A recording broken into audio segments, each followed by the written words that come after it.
me know where you're from and who you are and ask your questions. This is my very first broadcast. I like how it tells me. YouNow like is prompting me, telling me what to say. It's like, ask your people where they're from and tell them this is your first broadcast. Check, check, and check. So I'm still a little hoarse. I apologize. I'm getting better. I slept like 12 hours last night. Woo! I felt like I was, 19 again. Hi, Libby. Thanks for checking. This is so cool. This is so much better than like Periscope where it like flies by and I like miss you guys. I say, hey, everyone. Happy Saturday. And I hope that this was a good time for all of you. I know that, hey, Catherine, hey, Malatopia, and Sasha, I assume, Sasha Moore. Hello, hello.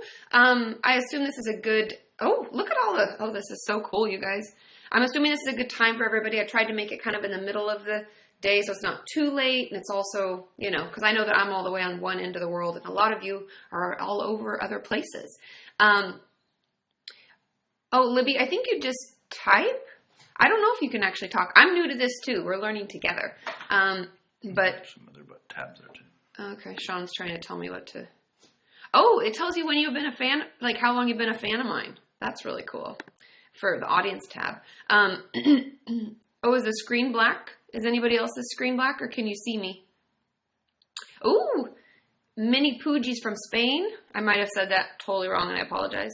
I am feeling a little bit better. Thanks for asking. I actually don't feel bad. The last 2 days I felt like good energy, yada, yada, but I just sound like shit. And so I'm just working that out while I like kind of cough. And so I apologize, that's just what's happening. But I've got my tea and I actually use the tea that I think I got from one of you, and I forget exactly who sent it to me, but it's the T2. It's from the UK. And they gave me a little, cause it's loose leaf tea. I like used my little, I don't even know, like metal tea bag, ?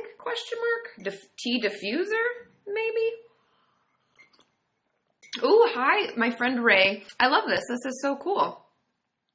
Oh, yeah, and you can become a fan of mine, I guess, because I'm a fan of other people on YouNow, so let me know if you're on here too, and then I can, be a fan of you and follow your YouNows. I'm trending. We're so fancy. Look at us go. So I will answer as many questions. Oh, from Canada. Hopefully you're not near the fires at all. Sean is Canadian. He's lingering over here next to me. He's from Montreal. We go back there. We try to go back at least once a year. So I love me some Canada. You never broadcast, Stephanie? That's okay. I hadn't either. Ta-da! But, you could. We could. Can you do broadcasts together? That's something I should ask you now as well. Is the screen still black from people? Somebody says their screen is black. It says it's doing everything right. Oh, you can do broadcasts together. Okay, cool. I can guest people. Okay, that's really cool. We could do that sometime. Can you do that now? I don't. Let's keep it. Oh, hey, Carly. Hey, Alex, Max, and Katie Lee. Am I saying that right? That's a really cool way to spell Katie. I'm so jealous. Pato Carlo. Hi, Pato Carlo. Oh, Ontario. Yeah, I know. In Fort Mac, it's so scary. It's like the end of the world. It's crazy to me. Hey, Pantalina. Yay. And Allie. Oh, it's so exciting. This is so cool. It's like real time. Keep up. Okay, question from Libby. I told her on her website that I should try to bargain with my dad so he supports me for a few months. How do I do that? Oh, okay. So this story is she's in treatment. She's trying to continue in treatment for another couple of months.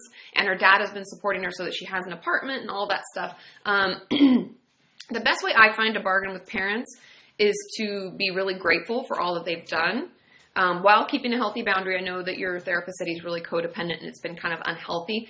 I think it's important to set up a healthy boundary around it, saying like, Dad, I really appreciate it. I know, you're such a great parent. You've been so supportive. And these are the things I'm working on. And if I can just get you to be behind me for another couple of months, I promise I'll never ask for anything else again. I want to go back to university. I plan on paying for myself. I think that's the way to let them know there's an end in sight. And I would set a date and I'd be like, if we can agree on this, this will be the last date that I take money from you. And I know it's hard and I know it's uncomfortable, especially talking about money. A lot of people don't like doing that. But I think in a lot of ways with parents, if we're really grateful and we're really thankful and we're like, yay, I love you so much, thank you. And then we set up a boundary of when we're done with it, when the final date is, a lot of times that will help them get on board because they know there's an end in sight. And I don't know your dad personally. It'd be easier if I did, but that's my initial thought, is like thanking him for all the help and then setting a boundary. And Kathleen asked a question about anxiety during, this is going to be hard to keep up with, you guys. I'll talk as fast as I can. Anxiety during a therapy session. I get a ton of questions about this. And I think the reason is because therapy can be anxiety provoking, because a lot of times we know we're going to have to talk about stuff that we're like, I'm so uncomfortable. I don't like this at all. And, we build it up and then we get there and we're like, boo, we can't even talk. I even have clients sometimes they'll be like, I don't want to talk about that. I don't want to talk about that. And I'm like, so what are we going to talk about? Why the sky is blue? So something that helps a lot of my clients and something that helps me, this is so cool. Sorry guys, I can see all your little stuff flying. Focus, Katie, focus. This would be really hard for someone who struggles with that. Like me, apparently. But the best way to navigate anxiety is to sometimes talk about the anxiety component with your therapist if you can. Also, prepping ahead of time, doing some deep breathing, maybe some meditation in the morning, something to kind of set yourself up for success with it so that you come in as mellow as you can, knowing therapy itself is going to be difficult, and just honestly telling your therapist, I have a lot of anxiety around therapy. If you can get that out, if you can email that to them before so that they know, sorry. Oh, hey, Kevin, you gave me 50 likes. That's so cool. Anyway, I think that sometimes emailing them ahead of time can help if you struggle to talk in session. Handing them a letter can help, like writing things down. Doing, like I said, deep breathing, meditating beforehand. And honestly taking it at the pace that's comfortable for you. If the therapist's job is to push you a little bit outside of your comfort zone, but all within what feels okay to you and what is what renders the best result, what keeps moving you forward towards what you're working on. And so writing things down, emailing them ahead of time, taking it really slow, trying to express to them that you're really anxious. Oftentimes they know because bodily we show it, like we curl up or we like hide behind pillows or put a blanket on, all of that stuff. So I hope that kind of helps a little bit. A lot of it's just preparing ahead and knowing that you do struggle with it, and learning new ways to manage it. I have clients who have putty. They play with putty during session to keep their hands busy, so it kind of like distracts them. Sometimes even just like letting your foot shake. That's okay until you feel a little bit calmer. Wow, this tea is making me hot. Okay, somebody said, how long have I been a therapist? I started practicing therapy because the way that it works in California, because that's really all I can speak to, but most of the states, is when you're in graduate school in your second year, which it would have been 2008/9, is when I started practicing. Because you start when you're in graduate school, and then you continue when you get out until you become licensed. I've only been licensed for 2 years, but I've been practicing since late 2008, early 2009. So that would be, 6-7 years? Jesus Christ. Time goes so fast. It's going to be summer. Okay. Oh, Kimmy, of course. She says, thanks. I've saved her life. And, of course, you've been a longtime viewer. I try to talk to as many of you as I can and get back to as many of you as I can. I read all of your comments and approve them every morning. It's the first thing I do. And I'm so thankful for each and every one of you. That's what I'm here for. That's what I created the channel for. I remember when I first created it, Sean and I were like, well, if we help one person, it's totally worth it. And now we're huge. There's like 120,000 of us. Sorry, I'm taking my socks off. I'm getting hot. It's because of the tea. Okay. Okay, can I scroll back up? Oh, I totally can. Okay. Let's see. Oh, Yazan. Am I saying that right? Yazan. She is all the way from the Middle East. How awesome. I've actually considered, and I'd have to get questions from all of you who live in that area or have lived in that area, but talking about, oh yes, I said, okay, hi, she says from Jordan. Wow, my brother and his wife went, and what was it called? The Peace Corps, and they were in Azerbaijan, and I know that that's over kind of in that area. But anyway, I have been thinking about touching on that a little bit more. I've had some questions from people about religion and mental health and how that plays a role in a lot of Middle Eastern cultures. But I'd have to hear from you guys, your questions, and I'd have to do a lot of research. Just let me know, I guess, in videos and in comments here if you'd be interested in that. Oh, Libby's in Israel. All the way from Israel. I've heard that things are kind of scary there. I hope everybody's okay. I know that, things are always a little crazy over there. Oh, okay, this is a good question, and something I don't talk about that often, but I will be soon. I hope you're subscribed.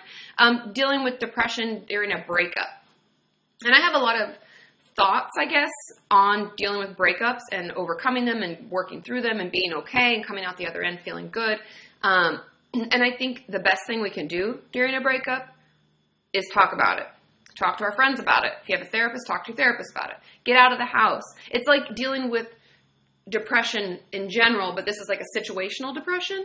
And I think that the more we talk about it, the more we process through it and get insight from other people, because oftentimes when we're in love with someone and we're dating someone, we overlook a lot of red flags that we normally, as if we were on the outside, you'd be like, oh, that person's an asshole, or oh, that's not right, or ooh, I don't know about that, but we're in it, so we're like, they're so perfect.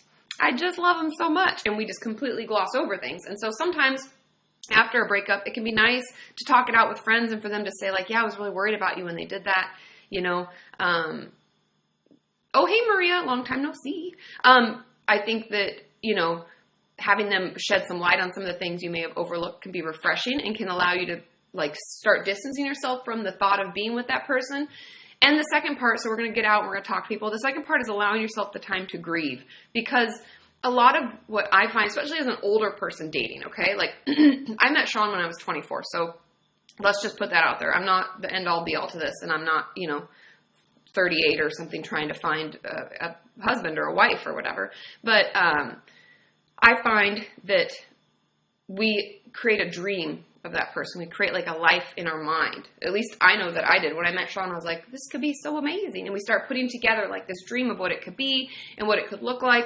And, you know, we have all these plans in our head of what it's going to be. And once that relationship ends, they break up with us, we break up with them, something bad happens, we have to give ourselves time to grieve the loss of the dream, because we thought it would be good, we thought it would be okay, and it's not. And it's okay to be sad.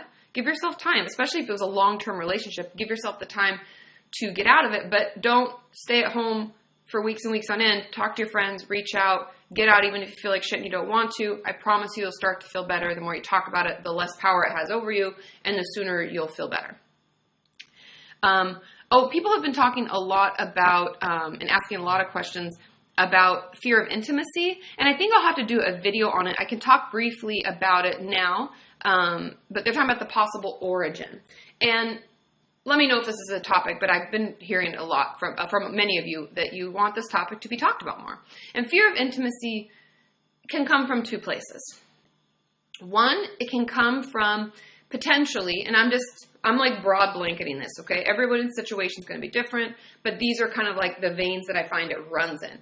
The first being that we had a caretaker as a child. I call them caretakers because it could be grandma, aunt, uncle, mother, father, whoever was responsible for taking care of us, and they weren't there, and they didn't take care of us, or something bad happened to us because they weren't there. And so a lot of us letting people get inside and feel intimate with them, whether it's physical intimacy or emotional intimacy, I feel like in a lot of ways those can be very similar.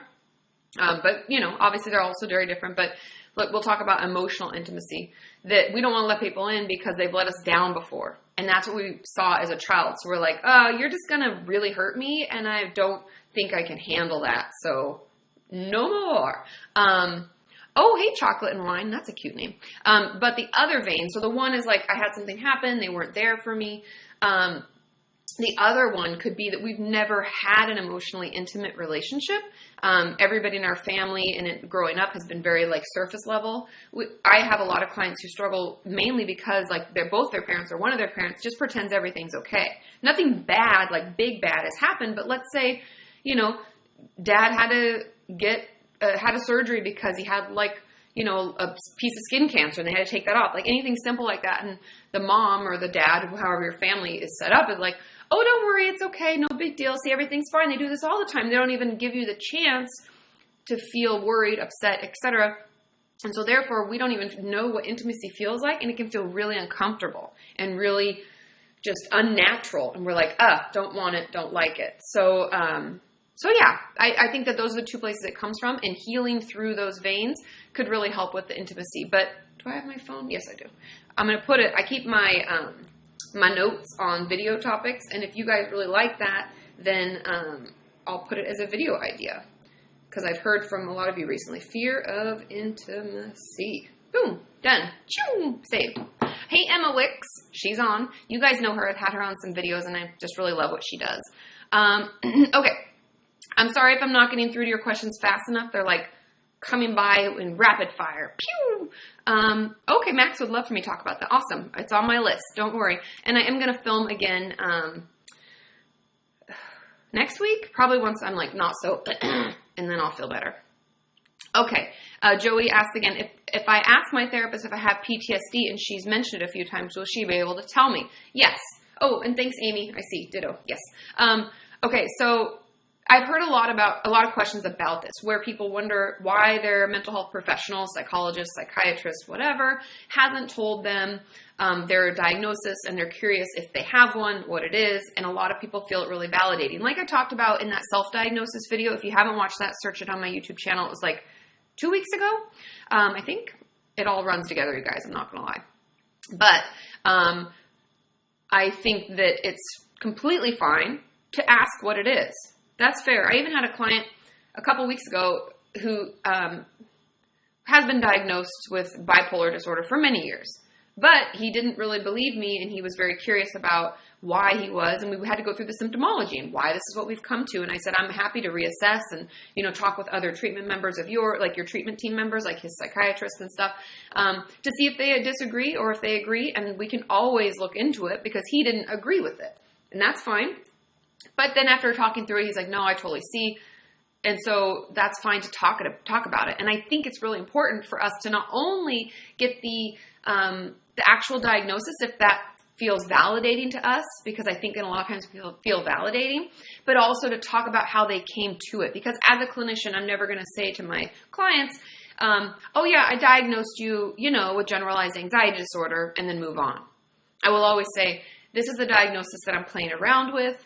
These are the symptoms that I find you talk to me most about. Do you agree with that? Am I overreacting? Do you think that that's really something you struggle with?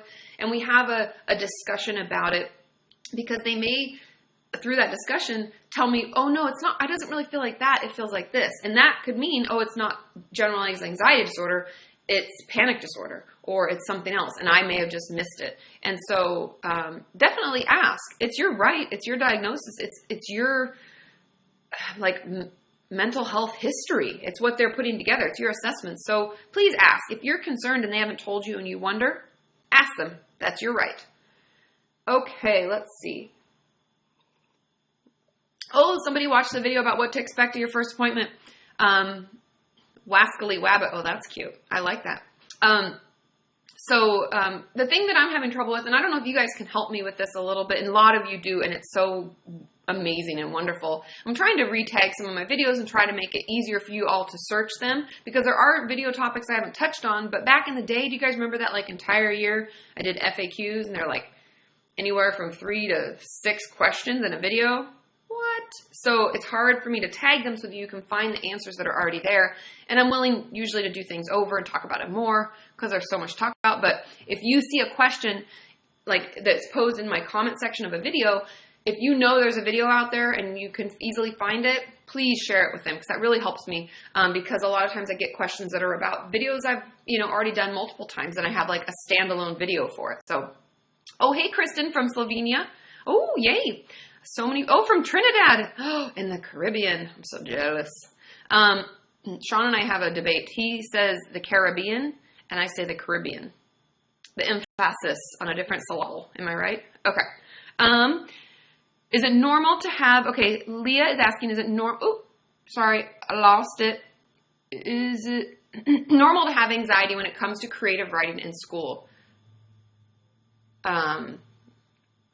Said they are afraid it sounds stupid. I think it's normal to have anxiety in school in general. But if you find it completely halting your ability to do any work in school, everybody gets anxious speaking in front of others. That's really common. But be feeling anxious and having anxiety, an anxiety disorder, where it's actually impairing and inhibiting you from participating in school, and you can't do everything, and you feel frozen. I have a lot of clients I've worked with in the past, and a few currently, where we've had to work with the schools and do what we call an IEP, an individualized education plan. It may be different depending on what state county, country, school you're at. But they all offer stuff like that. So if you find a particular subject, a particular topic, any class really disruptive and really hard, and whatever you're struggling with is making it hard for you to participate, like it can be really triggering sometimes, especially health class. I've gotten many clients out of health class who are recovering from an eating disorder, and gotten them out of PE, you name it. Please speak to your school counselor. Let them know, and they'll start the wheels in motion for you to get some individualized education planning so that you can either not have to take that class, you get extra time, etc. There are tons of options. So please let them know that you're having a hard time. Okay. Oh, Connor, thanks. Yeah, you say it the same as me, the Caribbean, but I know I say it the same as Sean. Yeah, it's a funny little thing. And if he says it too much around me, then I say it like him. Okay. Okay, Callum. Am I saying that right? Callum? Katie, I'm trying to recover from bulimia, and I have begun feeling physically nauseous when I eat food, and I end up being sick. Any advice? Relax. I know that's so fucking annoying. It's probably the worst thing I could say, but it's the truth. I find a lot of my bulimic patients even have trouble keeping food down, and they mentally make themselves physically ill and force themselves to throw up, because it's kind of like our body's trained to do it because we've been doing it for so long. I would tell your dietitian or your nutritionist about it, as well as your therapist. I would take, and this is something I used to do with a client when I actually worked in the inpatient ward. After we would eat, so you have 30 minutes to eat. Don't take longer than that. Don't slow it down. Take your 30 minutes and eat. Then, when you're finished, I want you to sit by yourself for about 30 minutes, and you're so distracting. Okay.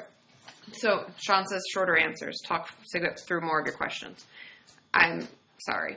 Okay, so anyway, sit after the meal for like 30 minutes, maybe an hour, and just do some 4x4 breathing. I have that video about relax. It's a breathing exercise you can find on YouTube. Breathe in for 4, hold it for 4, out for 4. It will really calm your somatic system and stop you from feeling so nauseous and like you want to throw up.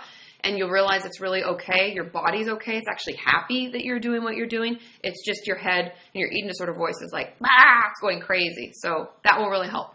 Okay? Yeah, your brain can make your tummy sick, Darda. It's crazy, but it's true. We know our eating disorder, runs our brain. Okay. Ooh, fear of needles. My best friend Liz will pass the fuck out. She cannot handle needles at all. She just goes crazy. Fear of needles, to be truthful, the best way to get over it is exposure therapy. Breathing techniques are included in that. It means you gradually, maybe you look up a photo of a needle. Maybe you imagine yourself getting a shot. Maybe you talk about getting a shot. All those things can be really anxiety provoking. You talk about it until you get up to let's say 0 is I'm so calm, I'm asleep. 10 is I'm crawling up the walls. I'm so anxious, I'm going to pass out. Try to bring it to a 4 or 5. Do some breathing exercises, relaxation, bring it back down. Then do another technique or another thing like visualization, maybe walking up like you're going to give blood and then walking back and bring it back down. Do a lot of different things to help calm yourself, and you'll slowly realize there's nothing scary about needles. Okay? It's kind of progressive, but it really works. And you can look up more exposure therapy stuff if you want. Oh, good morning from New Zealand. Oh, how cool. What time is it there? I think that was Ash. Is that right? Maybe Ashley? It goes so fast, you guys. Okay. Oh, differences and similarities between depersonalization, derealization, and dissociation. There'll be more videos coming on that, so stay tuned. I've gotten a lot of hate, and it's fine. People can be upset about my dissociative identity disorder video, which is more focused towards maladaptive daydreaming, and it's my fault because I called it something different, and people with DID are like, this is bullshit, and they're right, and I'm doing my best, so I'm not perfect, but I will have more videos coming out about those topics because I've heard from a lot of you that you're very interested, and it's on my list already, okay? Oh, sugar daddy. Well, thank you very much. 50 likes. And I don't quite know what all this stuff means yet on YouNow, but I will figure it out. Okay, can a breakup cause an eating disorder? I wouldn't use that term exactly. I wouldn't be like, breakup equals eating disorder. No. I would say that a breakup, because it's stressful and it's hard, can exacerbate symptoms and bring up eating disorder problems that we maybe already had. I think the eating disorders are bad coping skills because we don't have anything else to cope with. But if you're worried, if your eating or exercise is getting out of control in either too much or too little, whatever, please reach out for help. There are so many professionals there to support you. And I have my free eating disorder workbook, at KatiMorton.com. Check it out. Okay. How do I tell my parents that I plan to live on disability benefits instead of getting a job? That's really tricky. I think the truth of it is for parents, and I'm just going to tell you my experience because I actually have a client whose parents are wanting to put them on disability right now, and they're like, no, I want to get a job. So I can see both sides. But from the parent side, what I hear most is they want to know you've tried. So let them know, I tried to get a job. I just can't. I either can't because I'm so anxious or so overwhelmed, or I can't because social interaction is not my strong suit. Maybe I can't get hired in general, and I'm struggling financially, and the best way for me to care for myself is to get on disability at this point. And just, I think, putting a little plan together for yourself for the next, let's say, 6 months or a year, and talking to them about that will help them feel better and help them feel more assured, okay? Yeah, thanks, Carly. She put the link for KatiMorton.com if you want to get the workbook. There's so many workbooks. And I will be putting out an anxiety workbook. People are asking about it. I've ordered some books to do research and do things on it. I just have been a little strapped for time lately, but I will get to it. Don't worry. When I make a promise, I keep it. Okay. Sasha, if you feel like I'm ignoring your questions, I'm not. Just ask them again, okay? Because they just fly through and I can't get through them all. Okay. Are there boundaries when it comes to fantasizing or daydreaming? Check out my DID video. I talk about, if you're spending a majority of your time there, it's actually not healthy for you because then you're not living in the present. You're not in your life as a whole. And so watch that video. I give a lot of examples of that stuff. Yes, thanks, Carly. They are under the resources tab. The workbooks on the website. Okay. In a psych hospital, what's it like inside? Media makes them darker and scary, and I'm curious because I don't know if you've been inside. I actually used to work in one. Ta-da! Word is out. And depends on the facility. I worked in 3 different hospitals. I worked for a big hospital-owning conglomerate, and I was a per diem therapist, and so I went from site to site assessing people and participating in running groups and stuff like that. They feel, honestly, they look exactly like a medical part of a hospital does, except for the doors on either end of the hall are locked. And you hear people beeping themselves in and out because the people inside actually can't get out. It's a locked facility. And there's usually a central kind of nurses station, either at one end. Ours was always central and it had windows all around it. I think all 3 of the hospitals were very similar in setup. And then there's rooms. And the room doors are almost always open. I think they have to be, I would say. And there's always staff there 24 hours a day. It's just white walls, tile floors. And the thing that I kind of hate, I really fucking hate it, is that the severely mentally ill patients, let's say we have someone who's floridly psychotic, who's screaming. I've had people throw feces at me. You can get really ill. Are put with eating disorder patients or patients who maybe are struggling with suicidal thoughts in the same thing. Why? So they need to separate those out, but they're not. So that's kind of just to give you an idea. And there are groups that run every day, and the psychiatrist will come and check on you, and the therapist will come and check on you, and the nurses come and check on you, almost so much so that a lot of my clients have been like, I couldn't even sleep or anything. They're in there all the time. And yeah, somebody says just like a jail. It can really feel that way. That's something that's on my global goals is changing the way we manage emergency mental health issues, because right now it's so fucked up and it's just a money-making machine and no one's getting help, and I just get really frustrated. I could go on and on, but I won't. That's what it's like though. Oh yeah, and somebody says, Emily, they're not so scary, they're more boring. And that's the truth. A lot of people will say, because if there isn't someone who's really ill there, it's just quiet and there's nothing going on and there's really nothing for you to do unless the groups are running. Okay, I see a question from Sarah, and thank you for continuing to ask them. They fly up really quick. Right now there's 7 more that came in. But she says, how do I let myself recover? When I ever get better, I just pull myself back into my depression. Oh, she's from Norway. Okay, so it can be hard. We have to, honestly, the best thing I can say for anyone struggling with any kind of recovery from anything is finding a reason to recover for yourself or someone really close to you.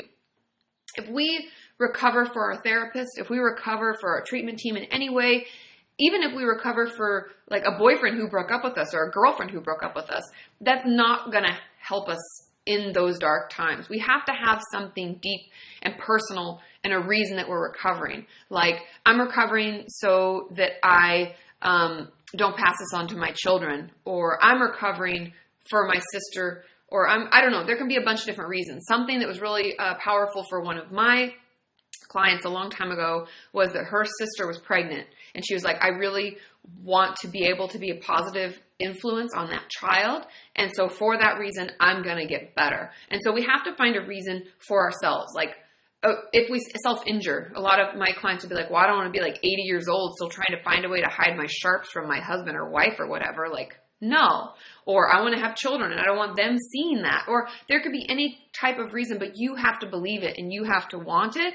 And then, even though life is going to be up and down, we're going to have times where we really struggle. There are going to be times where it's super easy and we're like, wow, life is amazing. But in those dark times, we need to have a deep reason for why we want to recover, okay? Oh, I'm frozen? Do you see me? Am I still moving? I see myself a moving. Okay.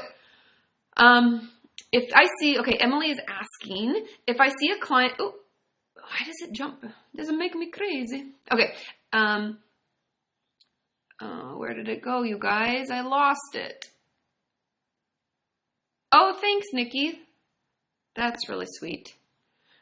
Says I'm wonderful. Okay, I cannot find it, you guys. That one just completely... Okay, here it is. If I see a client who gets a serious illness such as cancer, why do you keep jumping? Okay, or chronic illness, would you still see that client? Oh, definitely. As long as the only reason I would not see a client, let's do it this way. I'd always keep seeing a client. The only reason I wouldn't keep seeing a client is if A, we're not making any progress together and I really feel that they need a different type of treatment that I don't offer. Like, I don't do EMDR. I have a video coming out about that, don't worry.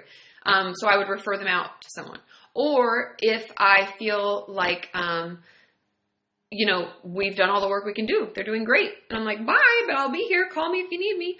But the only reason if it was like chronic illness focused, if they literally couldn't get to my office and I could never see them. I mean, that would be the only reason. Someone having a chronic illness and everything wouldn't stop me. I think I actually might need therapy more during that time just to process, the grief and grieving process and going through that. And they would really need the support. So I would never stop seeing someone. Hey, Abby and Jenna. Okay, Verm, I'm not sure. Says I'm skinny and I have a bad appetite. I want to gain weight, but I can't. Does that mean I have an eating disorder? No. An eating disorder is when we use food to cope. We use it as a way to manage something else. We're overeating, undereating, overexercising, whatever, as a way to deal with something. Everyone's body is different. The more we can recognize that, even myself, I'm talking to myself now, like Katie to Katie, which is weird. But if I could do like a split screen, I'd be like, yo, listen, the sooner you realize that everyone's body is different and stop comparing your legs to their legs, your stomach to their stomach, your arms to their arm, the sooner we'll be happy. That doesn't mean you have an eating disorder if you're just like skinnier than most people.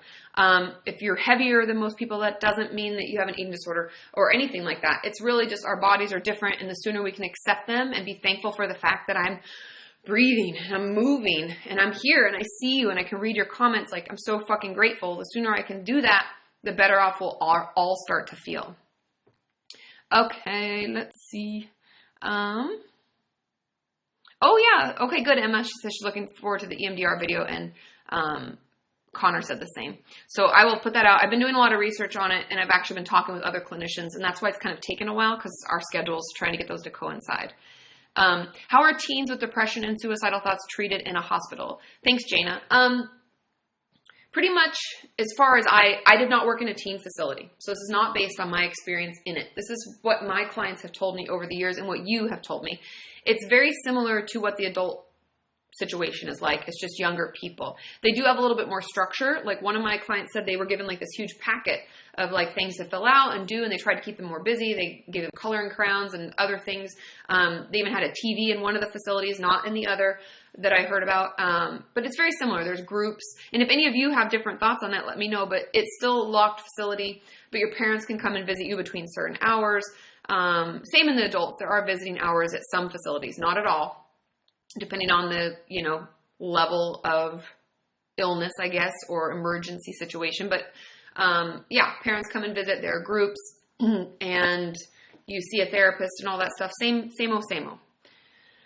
I've been in therapy for several months and I'm going to go to a psychiatrist to get antidepressants. What should I be prepared for? This is actually a really good question. And if someone wants to remind me, because these are flying by at like the speed of light, I could do a whole video about this. Psychiatrists are usually colder than therapists. Just going to throw it out there. They're usually more medically driven. They're more to the point. They're very direct about things. So they'll say like, hey, so you, I heard from your therapist, or you wrote out that you've been struggling with depression and you're looking, for something else. So these are some options. They're very clear, like blah, blah, blah, blah, blah, blah, blah. And a lot of times, even though like Barry, the guy that I had on my channel, I'll have more videos with Barry, to come, but he talks about how he spends an hour. That's not always the case, unfortunately. Some are 15 minutes, some are 30 minutes. And if we're lucky, they're an hour. Just be prepared for a very short session, very to the point. And then they're going to like give you a prescription. Boom. And then they'll be like, I'll call you next week to see how that's going. And then they'll be like, and I see you in a month. Like it's not at all as nice and warm as a therapist. That doesn't mean that they're not warm and wonderful people. I work with a lot of them. They're very great, but just keep that in mind. Not quite the same as a therapist would be. So just to be prepared. Yep. Okay. So Sarah agreed. She said, I've seen a psychiatrist maybe twice in the past year. She was extremely blunt, but it was helpful. And that's the thing. It's just kind of like that. They're not as soft and warm and fuzzy as therapists all the time. Okay. Pantalina. Oh, okay. So here we got two. So Leah has been asking, you're not annoying. You can re-ask your questions. It's okay. How can I get help without my parents knowing? I have a video about it. Look it up. It's exactly called that. And I have a bunch of options and ways that you can get help. So check that out. I promise it'll be really helpful. Then Pantalina says during exams, she scratches her hands until bleeding and pulling her hair unconsciously. It sounds like your anxiety is getting the best of you. That sounds a lot like trichotillomania. Remember I had that video about hair pulling? And we don't even know we're doing it. I honestly would talk to your therapist. I would maybe do some breathing exercises. I've actually had clients even who have high anxiety during exams ask if they can wear headphones. And after looking through, making sure that there's nothing on your phone that you're going to like cheat on, most of the teachers will allow it. And it can be just calming, soothing music, something to help you calm down because it sounds like your anxiety is like shoo, through the roof. And so we're doing that. Okay, somebody asked, I think it was Sarah, can a therapist prescribe medicine? No. And I know that I'm going to get hate for this from other professionals if any of them are watching, but I actually think it's bad and wrong. It's ethically wrong. And technically, I'd say it's even legally wrong. I am not trained as a medical doctor. I did not go to medical school. Only MDs do that. Only psychiatrists do that. Okay. Not even just Dr. So-and-so. That could be like, I have my doctorate. Like I could go to school for 2 more years and become Dr. Morton, but I didn't really feel like I needed that. Also, I paid for all my own school. The debt. But only medical doctors can prescribe medication. They know all the chemical makeups of medicines. They go to continuing education courses to learn about medicine. They, get information from pharmaceutical companies. I don't get that information. I think it's horribly wrong for therapists. First of all, we can't prescribe medication. Number one, we cannot. I think it's really unethical for therapists to recommend medications. If your therapist recommends a medication, I would say, can you just give me a referral to a psychiatrist? That would be so helpful. You don't have to be like, that's bullshit. But I think that there's a limit to what I can do and I need to work within my limit. And that's just the way that, the best way I can talk about it. I'm not educated in that and I think that's wrong. Okay, is it normal for a GP, just that cat is asking, is it normal for a GP to want to do the prescribing for mental health drugs? They do, only because our mental health care system is so broken and it's hard to get in to see a psychiatrist. But if you have the ability to ask for a referral to a psychiatrist, I would recommend that because GPs cover everything from, I think I have a bladder infection to, oh my gosh, my ankle hurts, all sorts of things. Whereas a psychiatrist is only psychotropic medication for depression, anxiety, schizophrenia, bipolar, all that stuff. And so I would prefer for you to see someone like that. Okay, is it, let's see. Wow, that is just a bunch of numbers. Hi, bunch of numbers. 1119, blah, blah, blah. Do you have any advice about paranoid thoughts of being abused as a child? If the thoughts are coming up, and it feels like those like intrusive thoughts that I just talked about in my Pure OCD video, it feels like it just comes up, I would look into seeing a therapist, reach out to someone. Maybe that happened to you, and these are kind of like, repressed memories that are bubbling up. I don't know if they are. I'm not saying they are. But I would start talking to someone about it just to see where that's coming from and why those are happening. Okay, Roxanne asked if a therapist would give a diagnosis even if they weren't asked. And they may, I talk to my clients about it, but unless it changes, or a lot of times it just comes up because of insurance, but they may have given you one, but they may not tell you they've given you one. And that's why I think it's important to ask if it's something that bothers you and something that you want to know. Speak up, ask, make sure. I always reserve giving an actual paper diagnosis unless insurance requires it, because, I don't want anything following you around later in life. And I always, err on the side of the less information insurance gets, the better. But I want to make sure you get fully paid, so sometimes I have to. Okie dokie.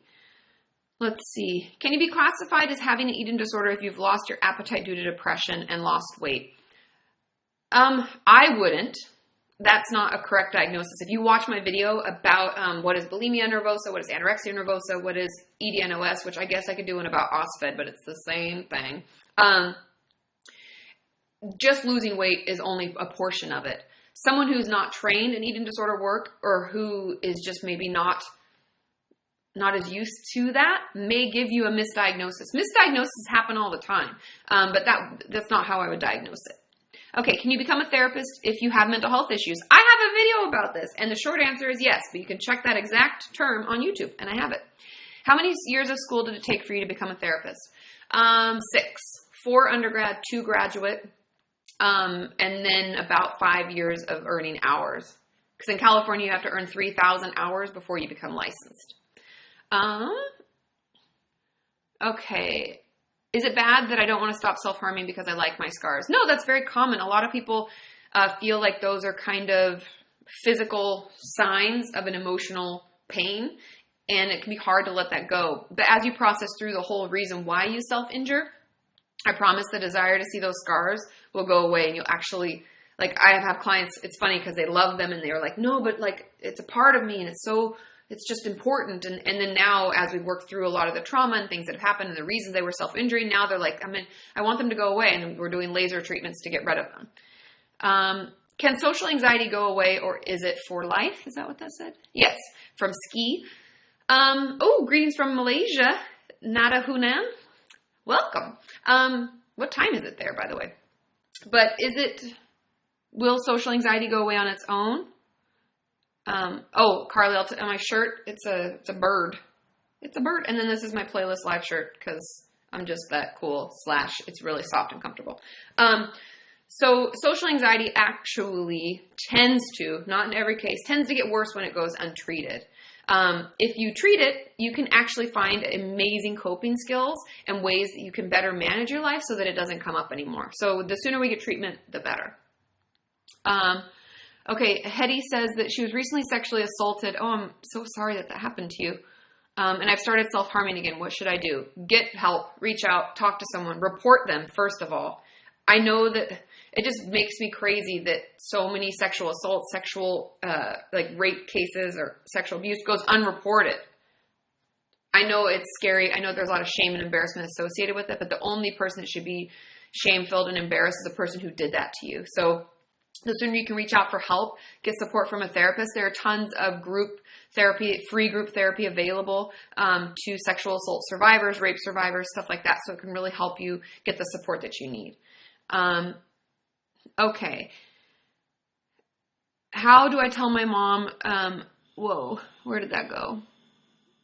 Oh, greetings from Austria. Hey, Exvik. I can't say that. Geez, stop moving so fast. Hi, Allison. Hi, Julia from Germany. Okay, here it is. How do I tell my mom I've applied for disability when she keeps telling me to get a full-time job? I need my parents' financial support. I would let her know that exactly what you said to me. Like, I'm applying for disability because I've tried to get a job and I can't, or it's hard and doesn't work, or I can't physically, or I can't emotionally. And, I'm doing that so that I'm not such a burden on you guys, because I do need some financial help. I mean, I'd just be honest about the situation. A lot of times parents, I find, have a hard time admitting that something's wrong with their child. And maybe I should do a whole video on that too, because I know that it's hard for parents to admit that their child's not perfect and amazing. Like, we're wonderful people and we're unique, but we all have our own struggles, and parents have trouble admitting that their children could have struggles. And so they try to put it off for a while, and they try to pretend like, no, everything's wonderful. My daughter, Sally, she's doing great, because that's what they want to believe. And I think the sooner we have an honest conversation with them about the fact that, okay, everybody likes that video idea. Awesome. Okay. I think the sooner we can get them on board with us and understanding that we're a human too, we're a full functioning person ourselves, and we're just having so much trouble that we need to get on disability, or we need to get treatment, or whatever it is. And I think just having an open and honest conversation about how hard it is for you could go a long way, because they just want to put their head in the sand and pretend that everything's fine. And then they pretend like you're, potentially being a bad child and like lashing out or acting out or not doing something. And they need to understand that it's much more than that it's actual mental illness, and we need to get extra support. So I would just have as open and honest conversation as you could with them about that. Okay, thanks, Lexi. Woo, woo. She's like, preach it, Katie. Exactly. It's just, I know it's hard. I can't imagine if I had a child and they were having issues. I'd like to think that I could protect them from that, but this is life. We've all got our shit, right? So the sooner we can recognize it, the better. Okay. Kathleen wants to know what my Patreon FAQ topics are. And there's actually a lot of them. And I can tell you, I can open it up right now. The topics were, how does alcoholism impact children in the home and when they grow up? How do we let go of stuff from our past and forgive ourselves? I talked about people who've been through a shitty situation, mental illness-wise, and they're on the other side, and like, what tips would they give to someone in the eye of the storm of it? And then someone talked about what was it? How long does it take for a person to be in the psych ward before they're basically institutionalized? Like, what if we need full-time care? How do we know when we need that? Pressure to be on the internet, and what if you don't want to be, and when does it become bullying? And then the process of how a therapist helps someone process through trauma. I answered a lot of questions this month, and I always am encouraging my Patreon patrons to ask questions, because it's kind of cool to do like old form FAQs on there. And I think that video was like 16 minutes long. Sorry guys. I hope you liked it. Somebody has been asking, and I keep seeing it come up, how do you get a diagnosis? You have to see a professional. That's really honestly the only way. They have to assess you. You have to talk to them about it. And that's how you can find out. If you are seeing a professional, ask them, because maybe they've given you one and they haven't told you yet. Greed's from Malaysia. What does she say? Feel like I'm in a black box. Suicidal thoughts. Hopeless. Shouldn't exist. What should I do? Watch my video about, I have a couple videos. I have one about creating a safety plan. I think it's a little too late for that right now, but do it once you're feeling a little better. And the second is suicide and honest discussion. Watch that video as many times as you need. I probably should create a new one, but I just really like that video. It turned out really well. I'm proud of it. And I think that, you're not alone.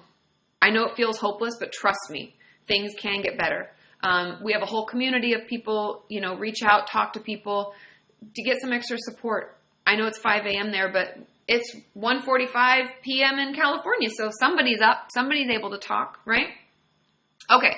Why do antidepressants give guys erectile dysfunction? That's a good question. And I have guesses, and I don't really know. And that's because I'm not a doctor, right? I don't prescribe it. But my guess is that it has, let me look at my Hippocrates. Let me look this up. Hold on. Why?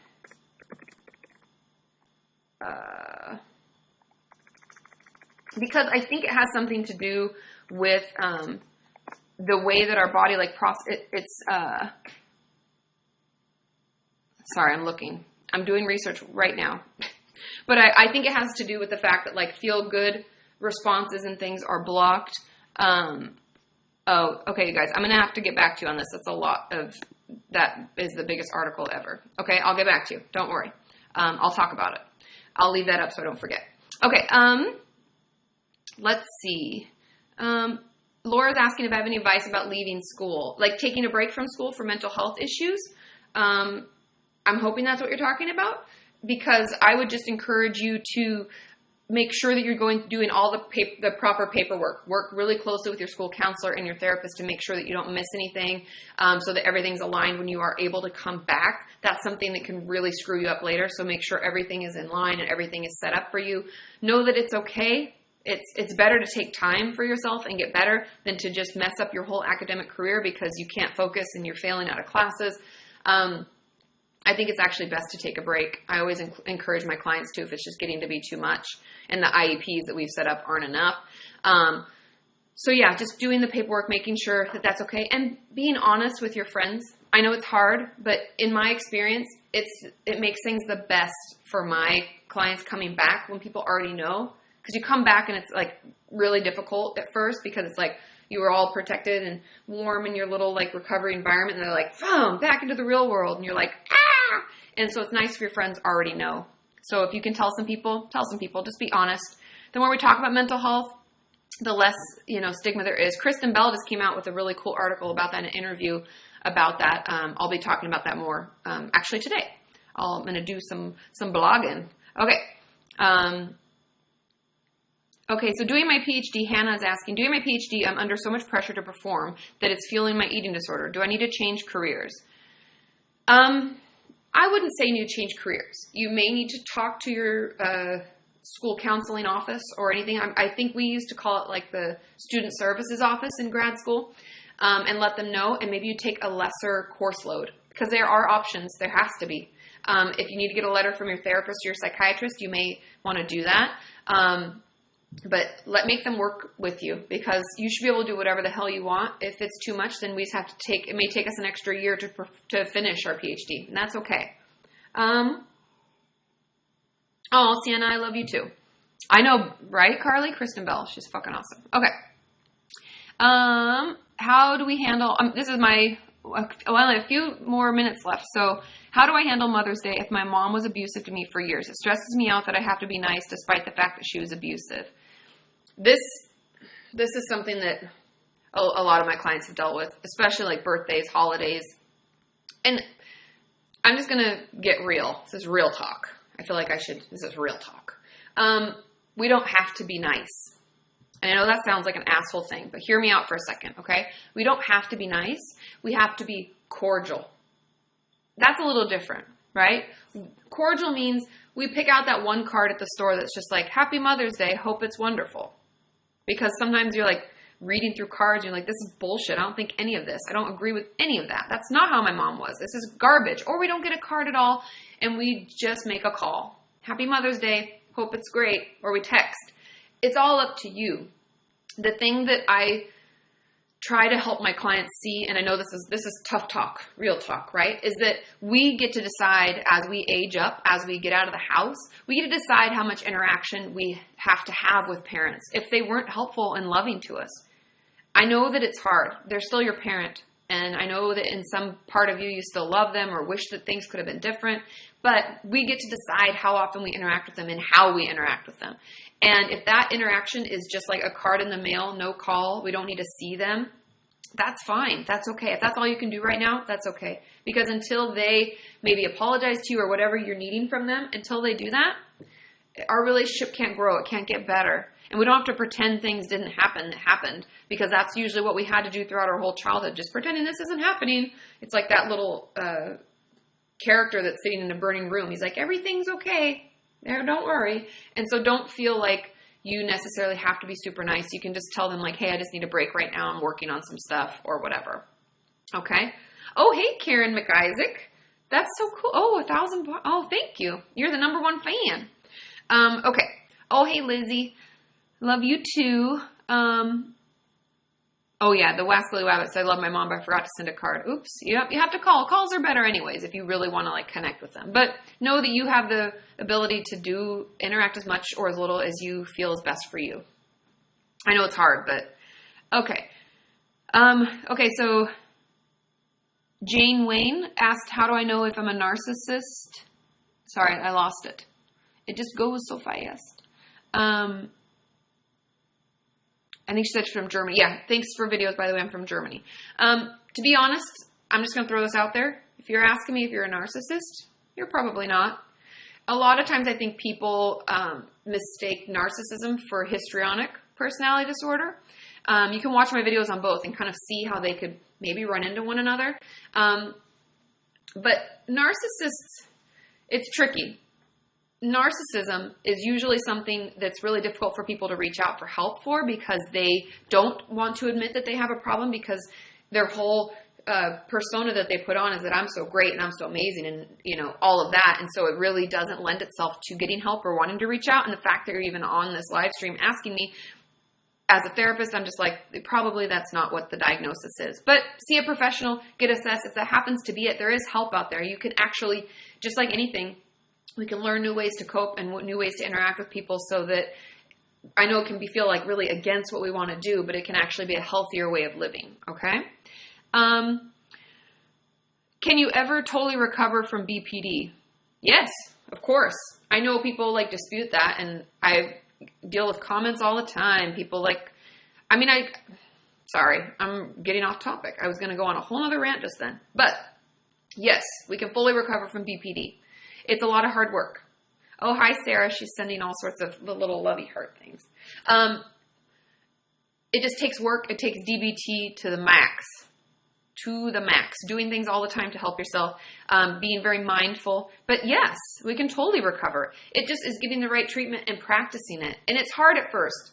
I mean, hell, therapy is really hard anyways. I remember times with my therapist, I was like, I just don't I want to pretend this isn't happening. And she's like, but you're here, so I can't do that for you. And I'm like, I know, and I hate that, but I love you. But damn it, son of a bitch. So it's really hard. But you can get there. Just like everything. We've all got our shit, right? But we can all recover from it. It is recoverable. And with a lot of my BPD patients, that often means seeing me, being in a DBT group. That can even mean medication. There's a lot of things that you might want to consider to get yourself out of that. Okie dokie. Oh, Nikki. Boom. Fist bump back. Okay. What is fleeting psychosis? I don't know that term exactly. There is brief psychotic disorder, which is when it lasts for, I want to say, and I'm really digging deep into my studying for my licensing exam. I think it's a week no, it's a month or less. Is that proper? I know you have this is how I remember it. This is ridiculous. We have a day to be as crazy as we want and psychotic as we want, and then it goes away and it's undiagnosable. We're like, woo, I had a crazy day. Yay. But any longer than that is brief psychotic disorder, and I forget the limit if it's a week or a month.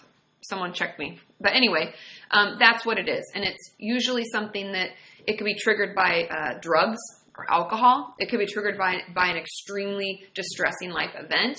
But it often goes away because anything after 6 months, so maybe it's 1 to 6 months, no, that's schizophreniform. Look at all this knowledge coming out of my brain all of a sudden because I dug into it. I think it's up to a month is the brief psychotic disorder. And a lot of times it'll go away on its own, and a lot of times you can get treated for it and it'll never come back. And that's what kind of fleeting psychosis, that's what I'd assume that means. Oh, what is psychotic? I have a video about it. Look it up. It's called psychosis. Psychosis. Psychosis. Did I spell that right in my head? Okay, I hope so. Okay, we have 5 more minutes. 6 more minutes, sorry. 6 more minutes. Oh, of course, Jules. I'm so happy to give hope. That's if I can do anything, that would be the one thing. Oh, I will. Somebody's asking about, Julia is asking about children that have a parent's an alcoholic. I'll have a bunch of videos coming out about that. I have one coming out soon just about alcoholism as a whole, because I think we need to understand how it's diagnosed and what it feels like. And then I'll go into, the ramifications for the person who drinks and the people around them who are affected. Oh, Yukashiro. Did I say that right? It flew by so fast, but they became a fan. Hello. Can you be too empathic? Or empathetic? Yes, you can. And here's why. Because I struggle with this. This is something I work on in therapy. I'm a feeler. I'm a healer. I like to listen to people. I like to feel it out. I like to feel for them and with them and but then that can ruin my day. And that can pull me down. And I can feel drained. And I can get sick. And I can just burn myself out. And so having healthy boundaries is something that I constantly have to reassess. I'm not saying I'm like wildly loose and free. I used to have extremely rigid boundaries, and then they were extremely loose. I'm trying to find like a nice balance. And I think that that's something we all constantly have to work on, is finding healthy boundaries for ourselves given our situation. And being empathetic and empathic is a gift, and it can be really helpful to people. And it can be like, it's just something that some people can't even do. That's why I think it's a gift. It's something that some people can't even tap into. They can't even feel for people and like understand. Like, we'll have really deep, meaningful relationships, but you have to know when it's enough. And when it's too much for you, that you need to like distance yourself. And so know when you're burning yourself out and you're doing too much. And you know, that's when you have to like feel it in your body. That's how I know if I start to feel too tired or that person's really like emotionally draining, that's when I have to, you know, take a break, or that's my boundary. That's my body and my mind being like, Katie, that's too much. And so learning that. Oh, hey, Burbland. Burbland. Yes, I said that right. Well, that's a fun name. I love all the names on here. Okay. Let's see. Okay, last question. Let's see. Let's see what you guys got.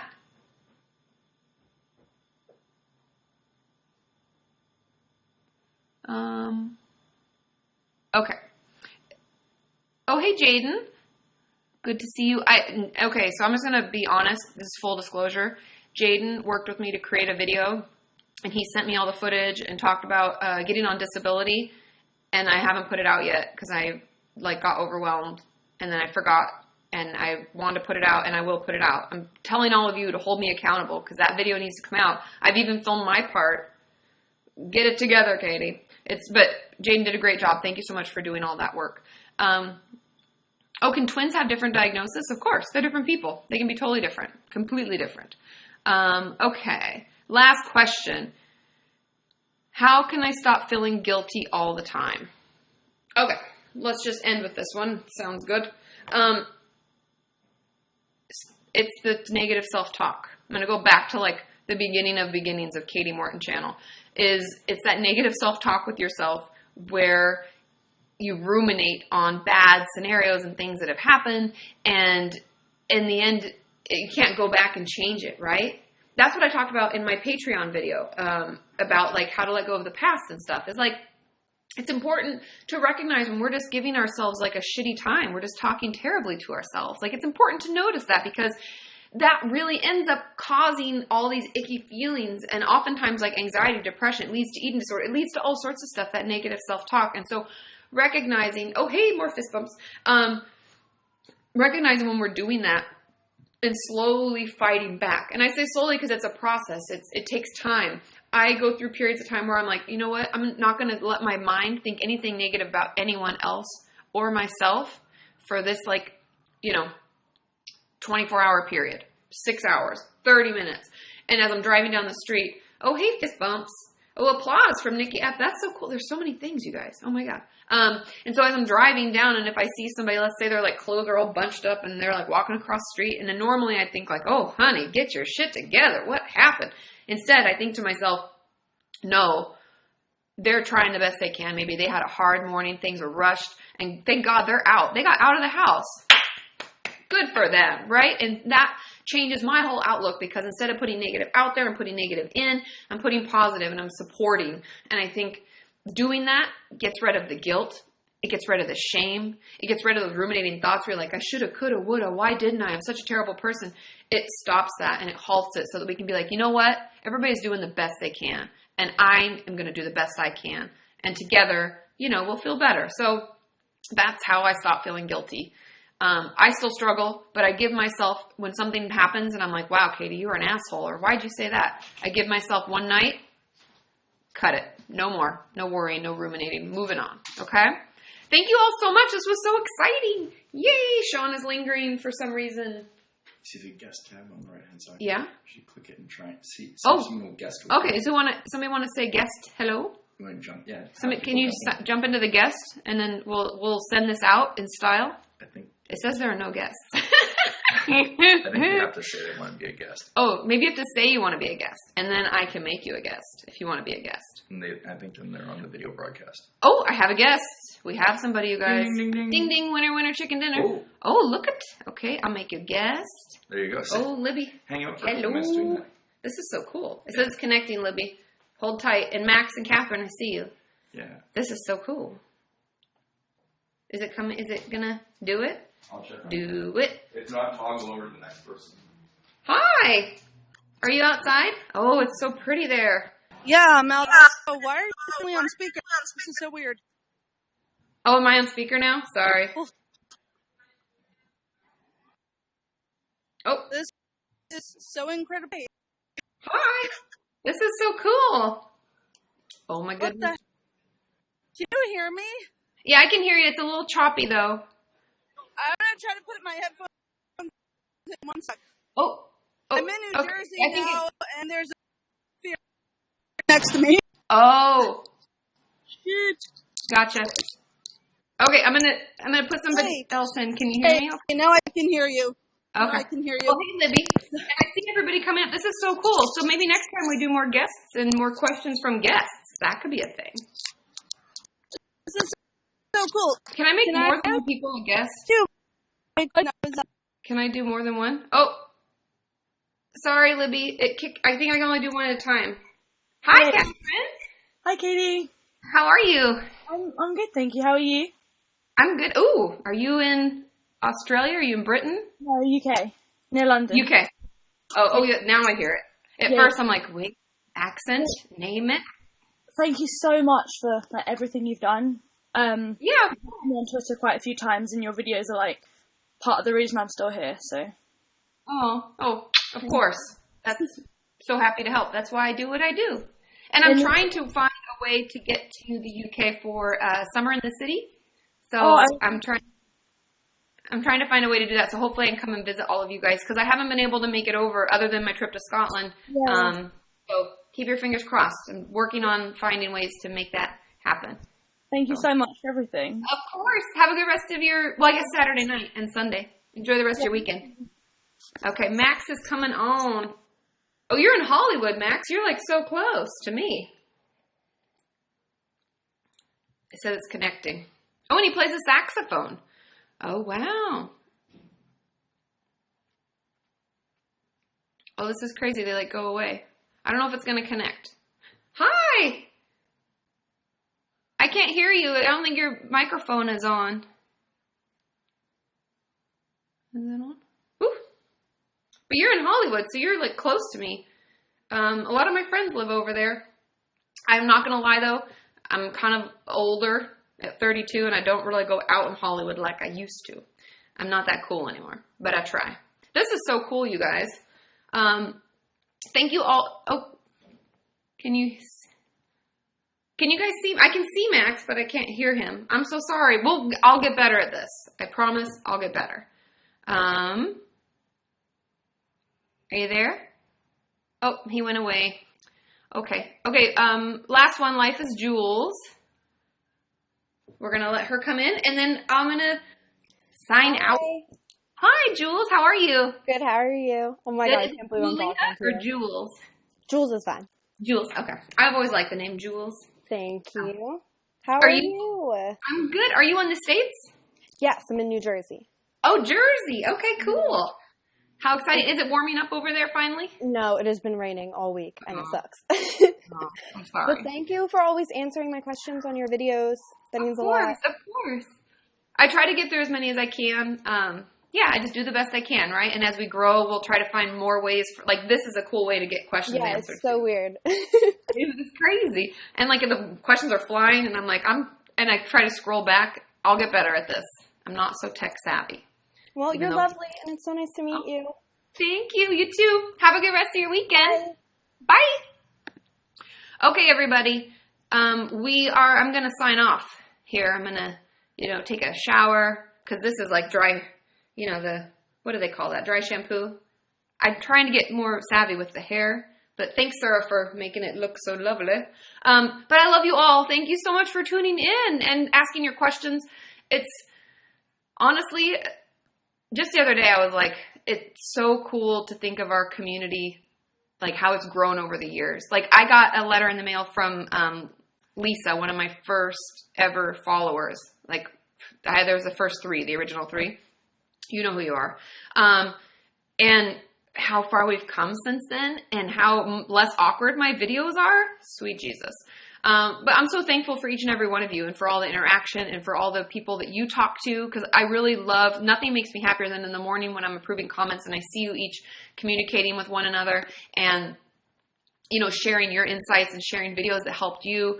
And so I love all of you. I'm so grateful for each and every one of you, for every comment you comment, every share that you share, every thumbs up, everything. You know, we're in it together, right? And it's just really cool how far this has come, and it's only going to get more crazy. So hold on. We're going to, you know, reach more people. And I'm really working hard on the back end to try to get to see all of you and to come visit.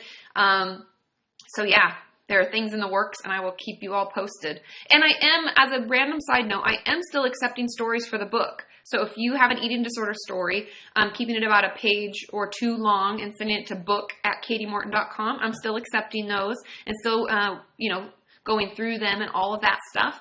And make sure to give yourself a fake name, because if it does end up going in, I want to make sure that your privacy is protected. Okay, I love you all. Enjoy the rest of your weekend, whether it's Saturday, Sunday. I hope you get to relax, put your feet up, put on your favorite show and binge watch if you want, see your friends. Oh, the options are endless. Okay, bye. I love you.